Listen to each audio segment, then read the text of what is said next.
Hello all, welcome to today's session. In today's session, we are going to discuss about the concept of disease, which comes under the unit 1 from concept of health and medical terminology.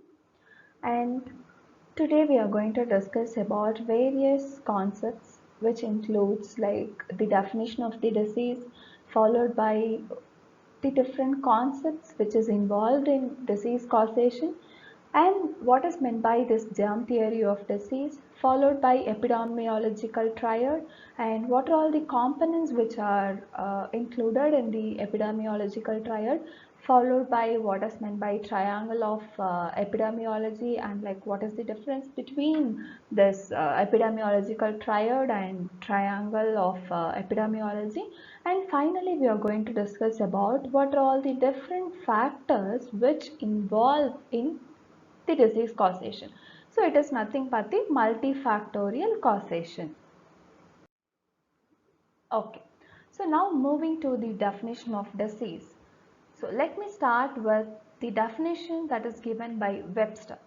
Webster defines disease as a condition in which body health is impaired, a departure from a state of health, an alteration of the human body, interrupting the performance of vital function. It means somebody is going to pull back our human body from performing its vital functions. So the person who is going to pull back is called the disease, and that disease is caused by various factors which we are going to discuss in the upcoming slides.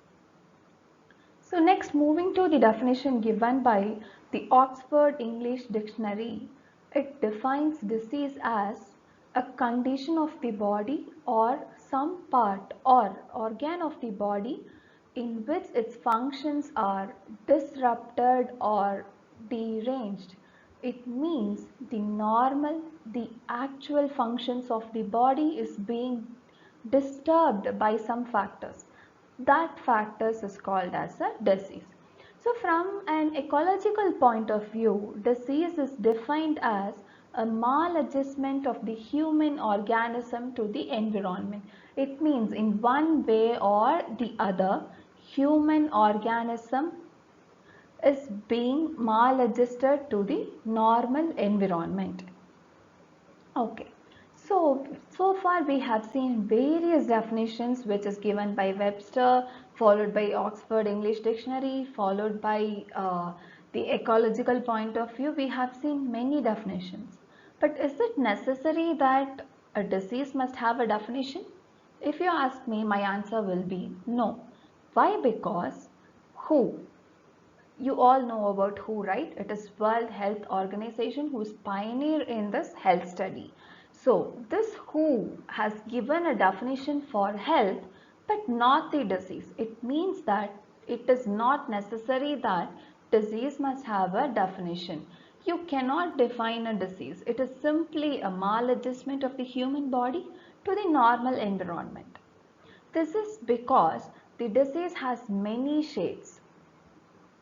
And in the previous class, we discussed about the spectrum of disease, like what are all the different stages of the disease and what are all the different agents which cause disease.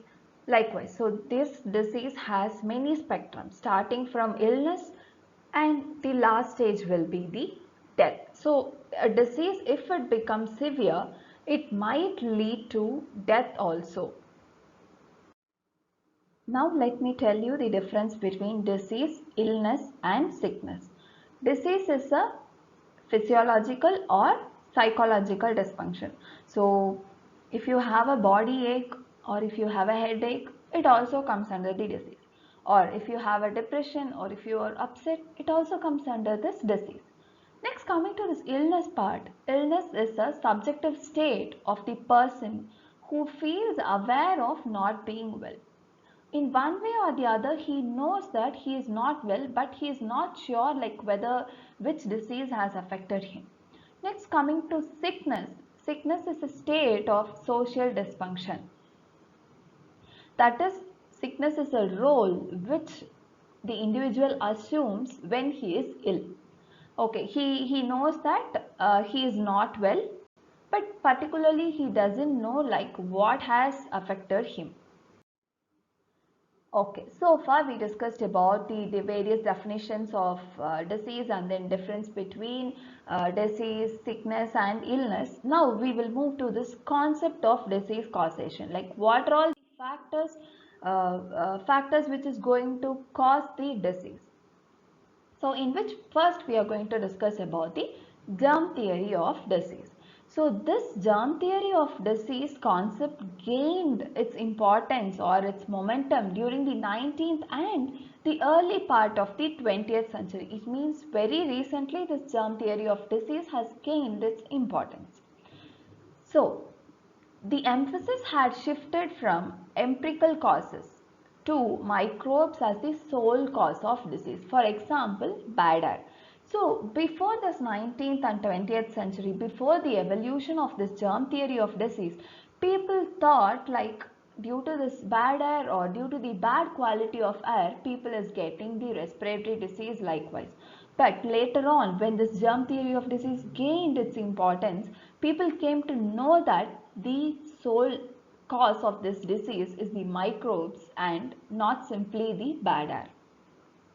Next, the concept of cause embodied in the germ theory of disease is generally referred to as a one-to-one relationship between causal agent and the disease.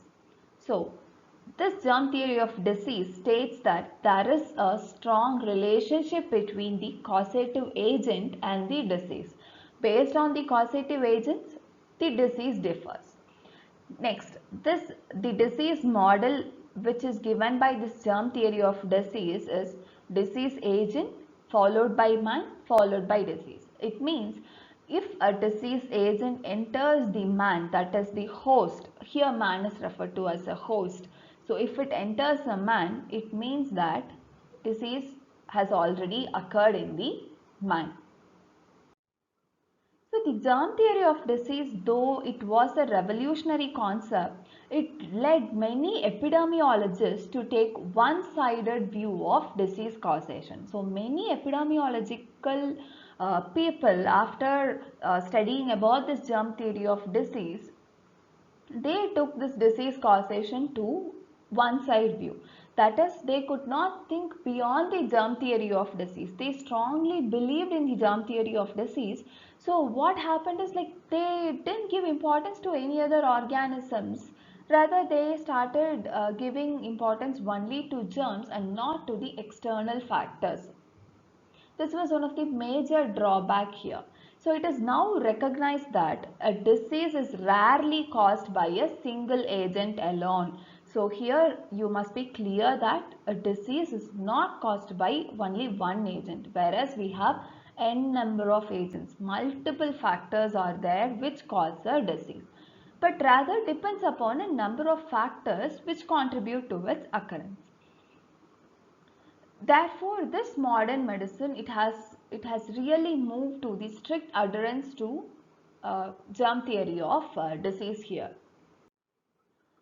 Okay, so this is the epidemiological triad. So here you can see this epidemiological triad consists of three major components and which includes agent, environment and host.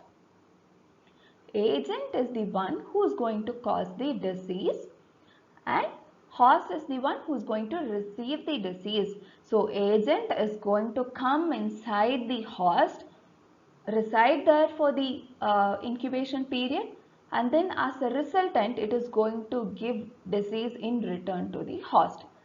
So for all these things to occur, we need a favorable environment. So that is called as this environment factors. Next one is this, the triangle of epidemiology. So here you can see agent, host and environment. So agent means it includes the causative factors, risk factors and environmental exposure. These can be the different factors or different agents. Next, coming to the host. Host means the human being who is going to receive the disease. So this can be, the host can be influenced by personal characteristics, group and population demographics, like whether the host is a male or female, whether they are living in a closed community or whether they are living in a polluted area, likewise. Next comes this environment. So environment means the place where this host lives.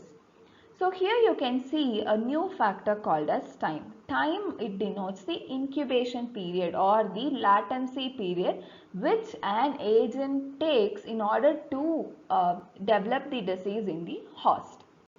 Or it can be the length of the disease process, or it can be the cycle of the disease process, like how many days this disease causing agent is going to stay inside a host and cause a disease.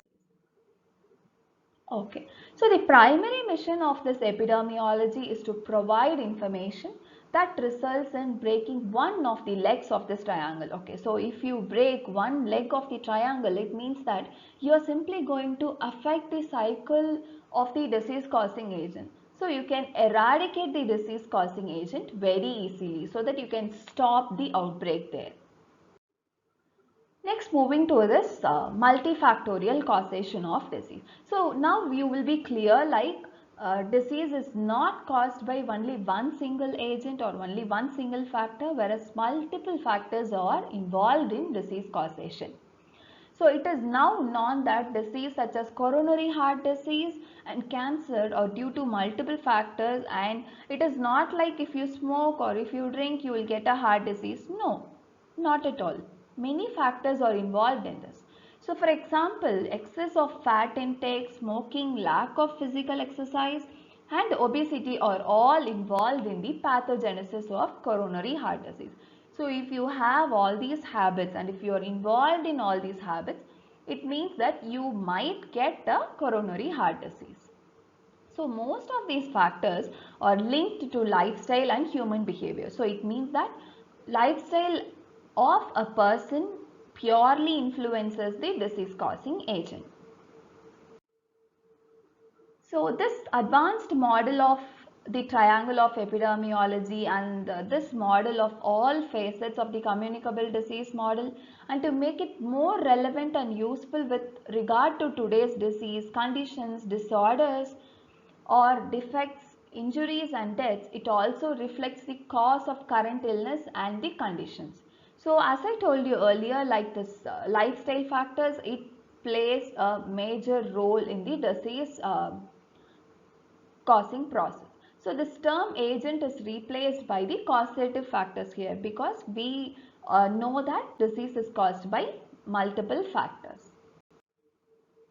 So this is the advanced model of triangle of epidemiology where the causative factors is involved, the time factor is involved, and then groups or population and their characteristics, it simply denotes the agent, and next comes this environment in which the agent stays. Okay, so far in this class we discussed about like what is the concept of disease and what are all the components of epidemiological triad, which includes agent, host, environment likewise, and what are all the different types of causative factors of a disease, followed by the triangle of epidemiology. So I hope you are clear with this concept of disease and what are all the factors which causes a disease. Thank you all.